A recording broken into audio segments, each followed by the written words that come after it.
boys and girls. Welcome to the Stark Museum of Art. My name is Mrs. Tricia, and today we're going to share a fun story about rhythm and sound.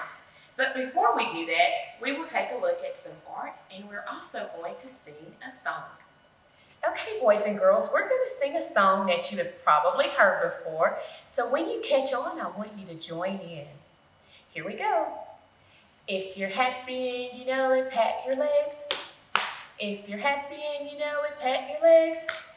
If you're happy and you know it, and your face will surely show it. If you're happy and you know it, pat your legs. If you're happy and you know it, give a clap. If you're happy and you know it, give a clap. If you're happy and you know it, and your face will surely show it. If you're happy and you know it, give a clap. If you're happy and you know it, give a tap. If you're happy and you know it, give a tap. If you're happy and you know it, and your face will surely show it. If you're happy and you know it, give a tap. If you're happy and you know it, do all three. If you're happy and you know it, do all three. If you're happy and you know it, and your face will surely show it. If you're happy and you know it, do all three. Great job, boys and girls. Now we're going to take a visit to Gallery 4 in the Stark Museum of Art. Come along. Hi friends, welcome to Gallery 4 of the Stark Museum of Art. I'm so glad we all made it here and we didn't lose any friends along the way. So let's take a look at a sculpture called the Chant of the Rio Grande. It was created by artist Alan Hauser. I want you to use your eyes today and look at this sculpture and tell me what instruments you see. That's right, drums. I see 3 drums here. And if you notice, they are using sticks to beat their drums. And they create sound, and sometimes they create rhythm when using their drumsticks on their drums. Now I want you to think for just a second, what if you had a drum like this, but you didn't have a stick? What could you use on your body to create a beat? That's right, your hands. So I'm going to show you how to create a rhythm using this drum in my hand. If you catch on, I want you to clap along with me in your classroom. So here we go. We'll do that one more time. And one last time. And that's how you can create a rhythm. Now that I have your brains all warmed up, talking about rhythm, let's move on and read a story. I'm so excited to get to read a story to you today. So I want you to tell me, what do we call the person who writes a story? That's right, we call them an author. And what about the person who draws the pictures for our books? That's correct. We call them an illustrator. So today we're going to read a story called Hand, Hand, Fingers, Thumb by Al Perkins and illustrated by Eric Gurney.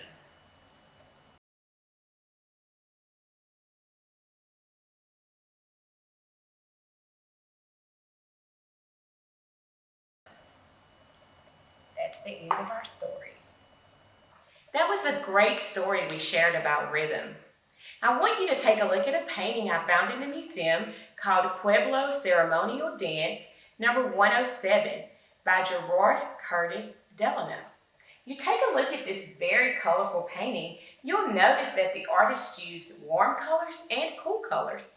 We see lots of reds, oranges, and yellows for our warm colors, and for our cool colors, we see blue, purple, and a lot of green. Now I want you to take a look at this painting and tell me what instrument you see in this painting that was also in our story today. That's correct. We see a drum. I loved having you here in the museum with me today. Now you're going to head on over to the studio and become an artist yourself. Hi, boys and girls. Welcome to the Stark Museum of Art studio. You were just in the galleries with Miss Tricia. Think about some of the things that you saw or you heard. What did you learn about today? Did you learn about drums? I love drums. Drums are instruments, and sometimes they're called percussion instruments. Percussion instruments are things that make a sound when they're struck or plucked or scraped, and they make sounds, and if the sounds have a pattern, if they follow a certain order, they make what's called rhythm. And rhythm is what really gets us up, makes us want to dance and clap our hands. Those are things that we hear with our ears. So today what we're going to do is we're going to take what we've learned about drums and rhythm, and we're going to make some art onto a little drum. This is a neat shape, isn't it? And if we can make patterns, we can make little beats. I can go 1, 2. All right, now we're going to make some patterns with our eyes, things that we can see.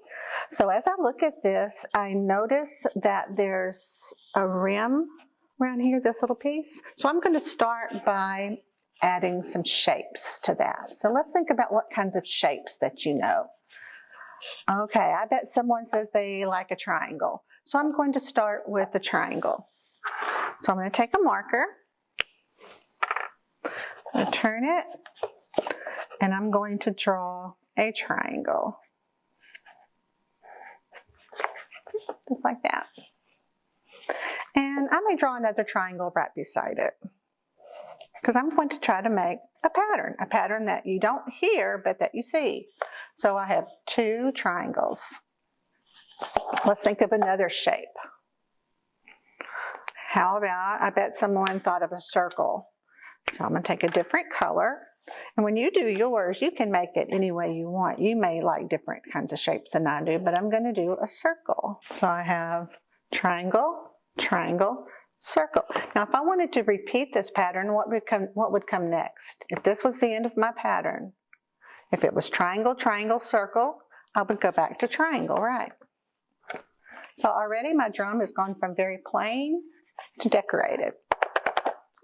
Still play it like that. All right, the biggest part of the drum is right here, the front, or the face of the drum. So what could I put on it?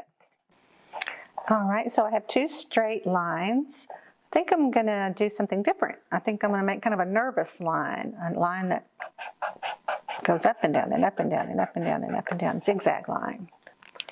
And I still have these sections. What can I do? What about a line that's wavy, like the waves at the beach? All right, so I've made a border around the top of my drum. I still have a lot of space that I can add art to. So I haven't used yellow yet, so maybe I'll do some yellow circles, and I think I'm going to color them in and space them out. Now what can I add? Let's see, how about some purple? And I could put maybe some little lines in between each circle. I like that. All right, have some more space, and I'm having fun, so I'm going to keep going. How about some spiral shapes? A spiral is kind of like a snaky shape. Go around and around and around. Oh yeah, sometimes music makes you feel like round and around. All right, and let's finish it up. I'll use some blue. How have I not used stuff? Oh, I did. I started with blue, so I'll end with blue. I'm going to do a rectangle or a rectangular shape. And then maybe put some lines in the middle, a big star shape. Remember how we started with kind of a plus sign, and now we're there. I think it's finished. Let's think about what you've learned today. You learned about percussion instruments that you can tap and hit on to make rhythm. And rhythm is nothing more than a repeated pattern that we hear with our ears. And in art, we see patterns with our eyes, and it's a repeated patterns too. That was fun. I hope you had fun making your drum. I know I had fun making mine. So I'll tell you bye for now, and I hope to see you again real soon. Keep making art. Bye-bye.